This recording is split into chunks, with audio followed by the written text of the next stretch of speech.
Hello televiewers of my Media Prime Television. You're welcome to this another edition of The Brief live on my Media Prime Television, a program where we get to dig several layers beneath the major headlines as related by newspapers in the country. On today's edition of the program, we are focusing on the sad incident which happened in Bamenda, where a prominent businessman alongside his friend were reportedly shot dead yesterday during a scuffle between the two and a soldier over there in Bamenda. We shall equally talk about Promote 2022, which is ongoing in the nation's political capital, Yaoundé.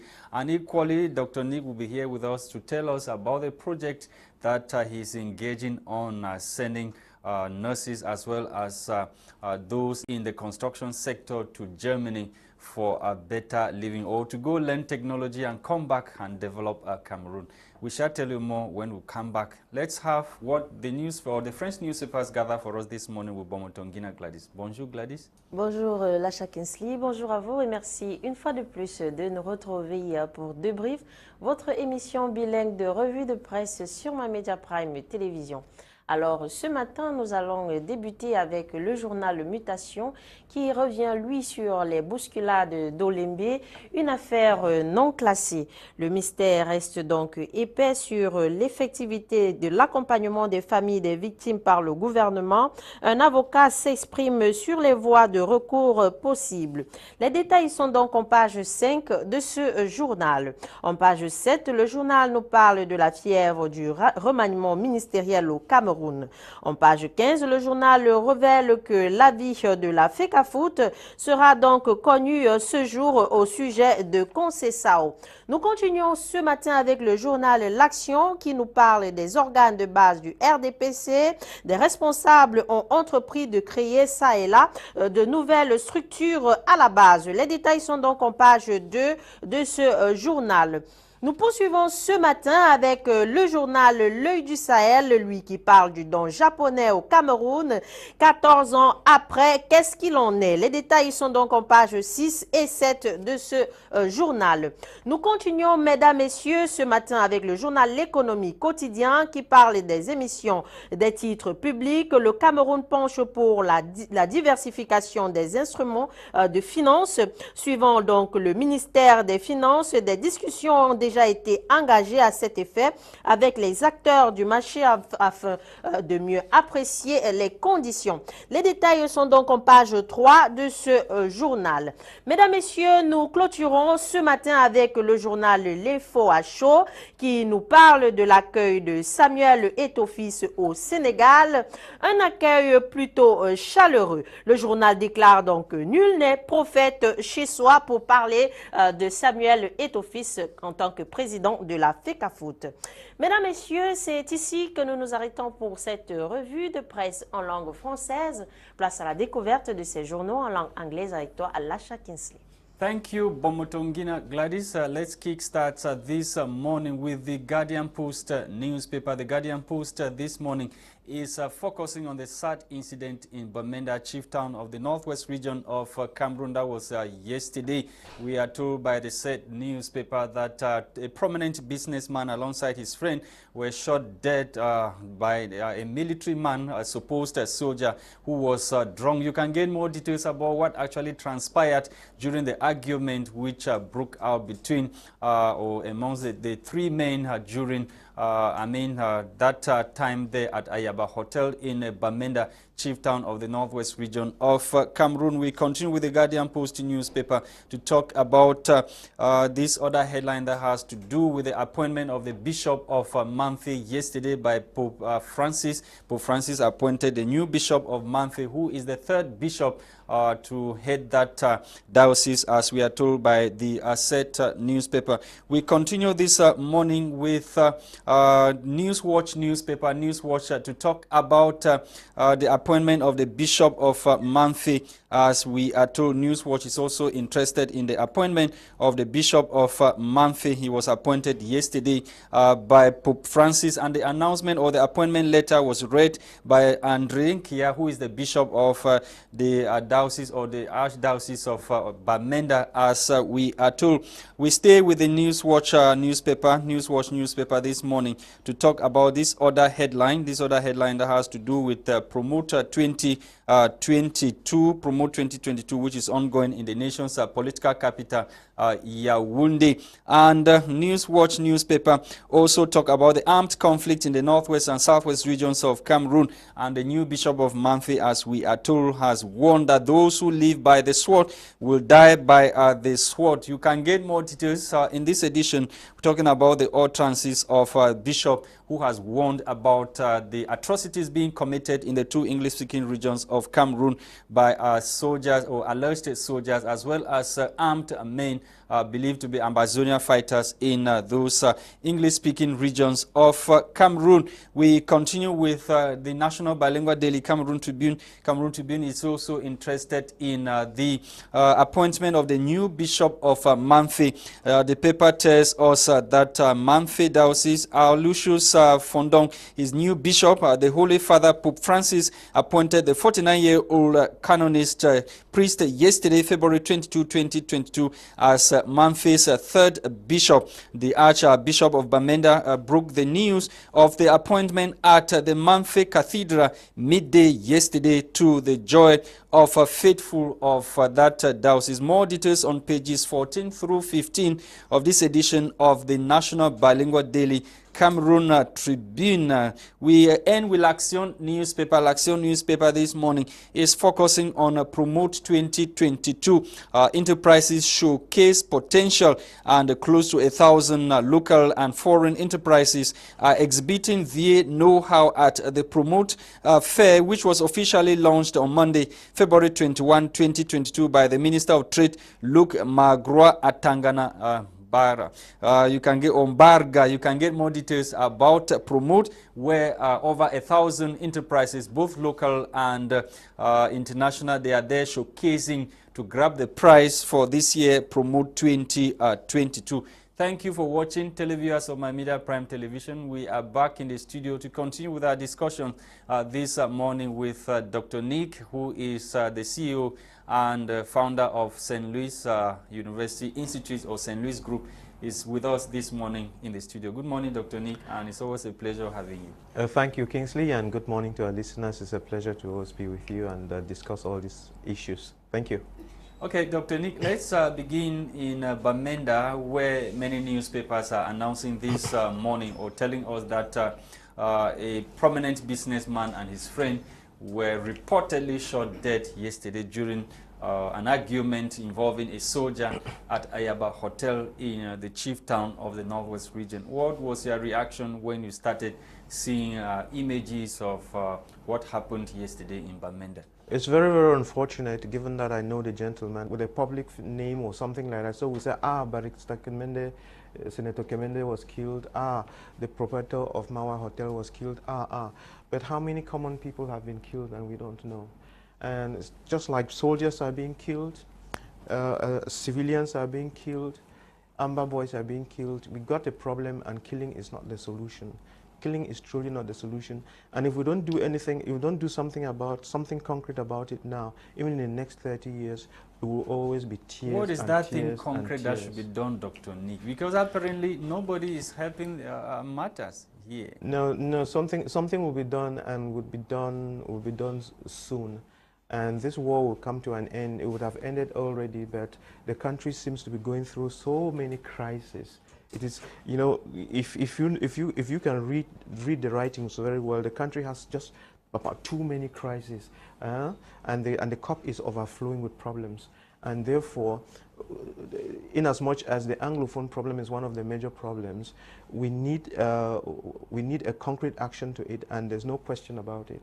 Solving the Anglophone problem is solving the form of state, you know, defining that form of state which is acceptable, and most of those problems will be solved. Who is supposed to do that? Is it people dictating to the government? No, it's the government. Or everybody is supposed to put hands on deck to ensure that what you are talking about, the problem, is resolved collectively, so that everybody can feel a sense of belonging in the country? It's the government taking the lead. When the government takes the lead, and that is going to happen soon, when the government takes the lead, everything would fall in place, and this problem would be sorted out. If the major national dialogue had truly addressed the problem and the concerns of the people, this problem would have ended a long time ago. But the question many people are asking, soldiers sent to go and protect the civilians, and from what we read in the papers, the soldiers or the soldier was drinking on the same table with the two gentlemen who lost their life. What would have happened that a soldier that was trained would get up and then pull the trigger on civilians? That is the problem. That is the problem. You see, if we look at it and we try to break the action, okay, we're here. Let's start from the end and track back to the beginning. We don't know much of what happened in the beginning, except probably what you read in the paper. But here we are.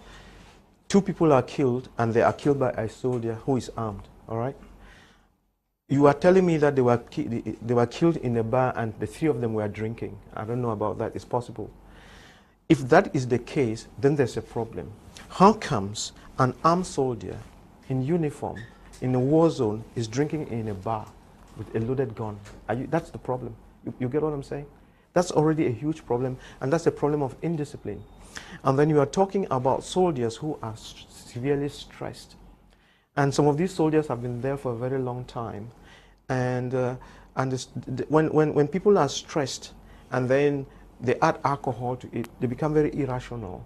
And you know, they are out there and their finger is always on the trigger to do something.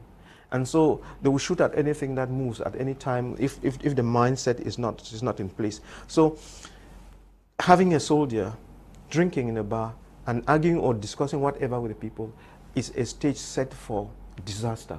And so I'm not surprised. And we were talking off camera, and I was saying that for my age, I'm 56 years old, I'm 65 years old now, I've heard a lot of bad things happen that are associated with people drinking in a bar. Associated with alcohol, people drink and are coming back late and are killed or are crushed or something. There's always a lot of issues. What is in the bottle, Dr. Nick, that is not right? What is in the bottle is that there's so many things in the bottle. We can write a book about what is in the bottle, but there's a lot of evil in the bottle.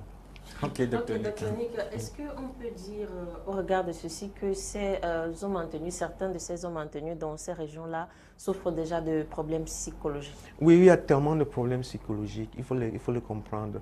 Et parfois, peut-être, tu vois quelqu'un comme ça, il est avec un fusil, tu ne sais pas ce qui s'est passé avec ses camarades. Ils ont vu leurs camarades tués maintes fois. Et eux aussi, quand ils sortent en rentrant, ils ne savent même pas s'ils vont rentrer ou pas.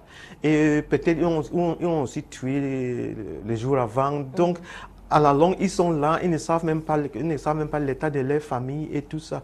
Donc, il y a tout un stress. Et on ne sait même pas quand ça va finir. Combien de temps un homme maintenu est censé faire dans ces zones-là? Parce qu'apparemment, il y a un nombre de temps alloué à chaque homme maintenu. 1 mois, 2 mois ou 3 mois. Oui, c'est fort possible qu'il y ait un temps alloué à chaque soldat d'y aller, mais tu sais que la façon dont nous fonctionnons, c'est pas respecté. Ça ne peut même pas être respecté. Ce qui est écrit n'est pas toujours ce qui est suivi. Donc on ne sait pas juste combien de temps les gens ont mis là-bas, mais il faut admettre que ces gens-là sont tellement stressés. Ils sont tellement stressés. Mais ce qui est marrant, c'est de voir que quelqu'un qui est stressé, qui est supposé combattre la guerre, je vais dire, est dans une zone de guerre, se retrouve dans un bar en train de boire, en tenue, avec un fusil chargé, et vu qu'il est stressé, et avec l'alcool qui rend les gens dingues, il peut facilement faire de n'importe quoi. Donc c'est déjà un problème. Et déjà que même en temps normal, quand vous partez en ville, il y a tellement de monde qui font de n'importe quoi, parce que déjà dans notre psychologie, on n'est même pas élevé à respecter à se respecter et à respecter les uns les autres. Donc déjà il y a un marmite bouillante là, et tout peut y arriver. Et je disais tout tantôt que l'alcool là qu'on boit tellement dans ces pays, ça nous met tellement en difficulté. Il y a tellement de problèmes qui sont associés à la prise de l'alcool.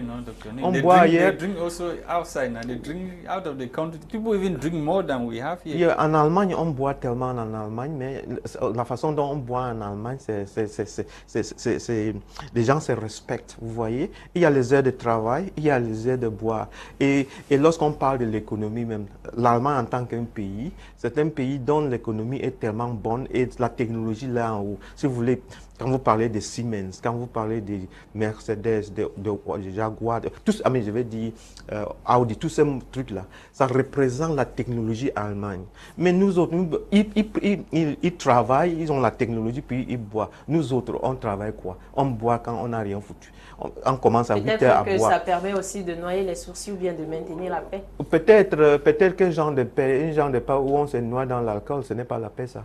Okay, Dr. Ni, we'll be coming back to talk about Germany, but before then, let's take on this headline that is written for us this morning by Cameroon Tribune, talking about MTN Elite 1 and 2 that was normally supposed to have been on the focus now with the new institution that was created by Samuel Eto'o to man local football in the country. But apparently, General Pierre Semenge rejected the appointment of Samuel Eto'o to head that institution when it comes to local football, Dr. Ni. Well, that's how nature is, and it shows you that Samuel Eto'o is a grand homme, as they say. Samuel Eto'o is not a narrow-minded people. People like General Semenge and many others, they have been there, and for 20 years the football was going nowhere, it was getting rotten. And this young man, Samuel Eto'o, he comes with a different mindset. And of course, I mean, there was one person, something Communications Secretary General, who was saying that when Samuel Eto'o was team captain, he brought nothing to the glory. We have to understand that managing football is a team activity. It's this person, this person, this person. If it's not a one-man show, and if already the whole house is rotten, Eto'o himself cannot correct it. But at that time, Eto'o, in his young mind, was saying, "You, Mr. Minister, you are not doing a good job. You, Mr. Fecafoot President, you are not doing a good job. You." But because he was small and just a team captain, nobody could listen to him. But now he is the boss. Yes. And the boss he is. And you see, when the minister appointed the current team coach. Yeah, I like something about it too. He tells the minister, "Look, I'm still going to think about it." You know, and he writes it down, and he makes it. It tells you that Eto'o is not at the begging end; he is a boss. You understand? Not a boss, a leader. And today he's meeting with the delegates that emanated from 2009 General Assembly of Fecafoot. Yes. To try to lay to rest some of the problems That's right. plaguing football in the country. And he announced it. He did send out a press release on that. That's right. He is managing well, and he will get it right.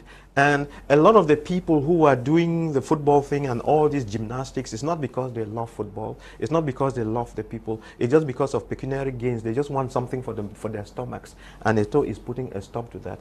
And when he's finished with all of this, football is going to be great in Africa. I saw a video. Many people were saying that General Pierre Semenge, that Eto'o is getting into a system that he cannot have control over anything. But we saw him, he was so smart that he had to appoint General Pierre Semenge. And now that Pierre Semenge has rejected his appointment, he is showing to the world that he is trying his best to fix things. And those who don't want things to be fixed, they are refusing that things should not be fixed. Oh, okay. You mean General Pierre Semenge refused the appointment? Yes. To hell with it. If he refused the appointment, what's wrong with him refusing the appointment? It's a democratic right. He says he won the restitution of the former institution that was managing let him watch my lips. Let him watch my lips.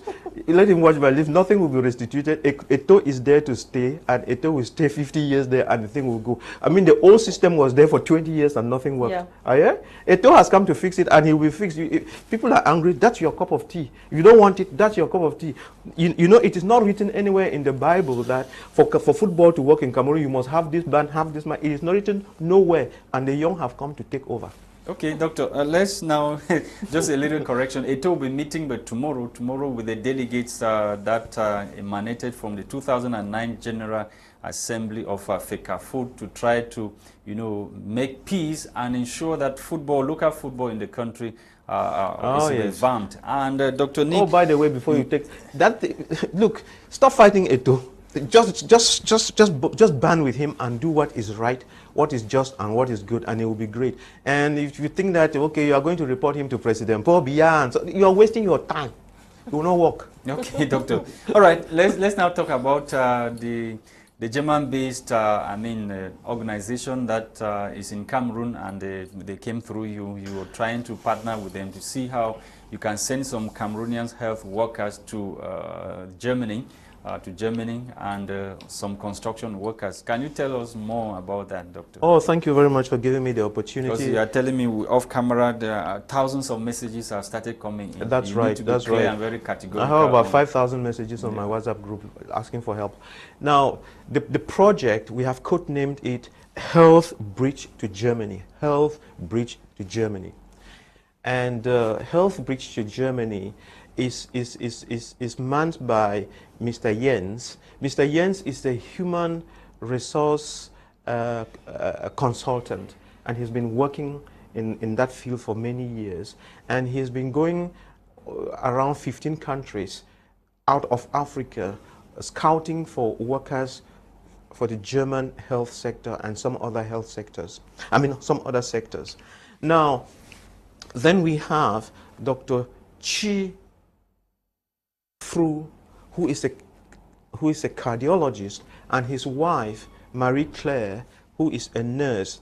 And, you know, nature allowed Mr. Jens to meet these two people, and their ideas were all in line, because Dr. Chi, he's a young man, and he's been in Germany for 22 years. Marie has been there for 16 years. And they have been looking for a way of giving back to Cameroon, helping the youths back in Cameroon, trying to see what they can do to also lay a bridge for people. So they put themselves together, and because Chi has known me for many years when he was a student in Sacred Heart and a young doctor, he reached out to me and said, what can we do about it? And they explained things to me, and I thought there was a great opportunity for a lot of young Cameroonians. You would know that even many of the health personnel we train in Cameroon are not fully employed in our health system.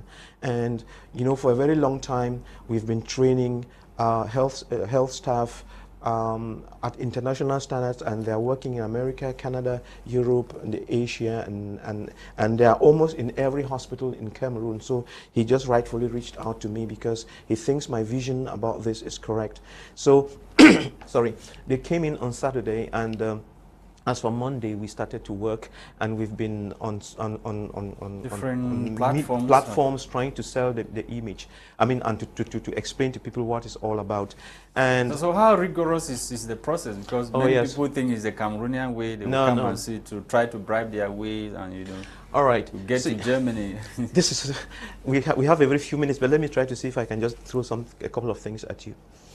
This is how it works. Mr. Jens sits there in Germany, and he has that's his business. He has his consulting firm there, and around him there are all those German hospitals, then homes for the elderly, and then some other health. You know, there are so many different kinds of health facilities, even in the military and so on. And these are the statistics. In Germany, they need 250,000 workers in the health sector to be brought in from abroad. Does that tell you something? 250,000. And it so happens because the unemployment rate in Germany is only 2 to 3%. That means almost everybody in Germany is working. and there's nobody. They have nowhere to fish for those people to fit into that emptiness.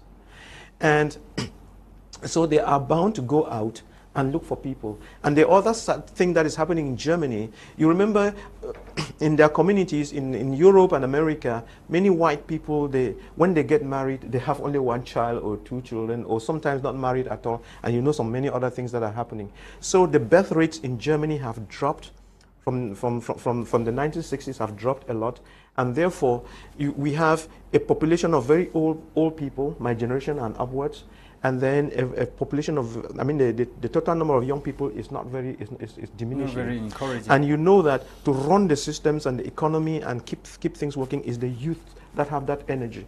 The old are retired and are tired.